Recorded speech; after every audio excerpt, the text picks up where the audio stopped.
All federal inmates housed in private prisons have been moved to Bureau of Prisons facilities, and the agency has ended all contracts with private facilities, officials said. Last year, in one of his first actions in office, President Joe Biden signed an executive order directing BOP to move all inmates to federal facilities, rather than have them housed in private facilities. We have never fully lived up to the founding principles of this nation, to state the obvious, that all people are created equal and have a right to be treated equally throughout their lives, Biden said just before signing the actions in January 2021. And it's time to act now, not only because IDOC's the right thing to do. Because if we do, we'll all be better off. This is the first step to stop corporations from profiting off of incarceration that is less humane and less safe, as the studies show. And it is just the beginning, in my view, to my administration's plan to address systemic problems in our criminal justice system, Biden said. Advocates, including the ACLU, have said that private prisons reap lucrative financial rewards while taking advantage of people who are behind bars. On November 30, the McRae Correctional Facility in McRae, Georgia, was closed, making it the final facility to shutter its doors.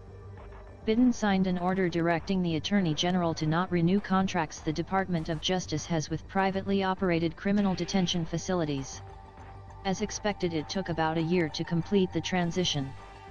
BOP and privately managed facilities remained positive, while maintaining transparency and accountability, a release from BOP said. BOP inmates housed in these private prisons have been transferred to BOP facilities. In the mid-1980s, the BOP began designating low-security inmates with specialized needs, such as sentenced criminal aliens, to privately managed facilities to better manage the increasing population.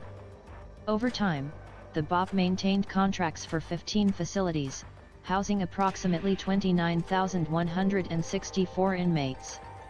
The overall BOP population peaked in 2013, with over 219,000 inmates. The head of the Bureau of Prisons Union told ABC News that the prison population has declined to a point where private prisons aren't needed, and has said previously the agency supports the president's decision to shutter private prisons. The fact remains that our population has declined to the point where we can safely return offenders who were temporarily housed in private prisons to vacant BOP facilities, Shane Fossey, president of the Council of Prison, told ABC News through a text message. The reality is additional beds are no longer needed, and the most cost-effective measure is not to renew or further private prison contracts at this time.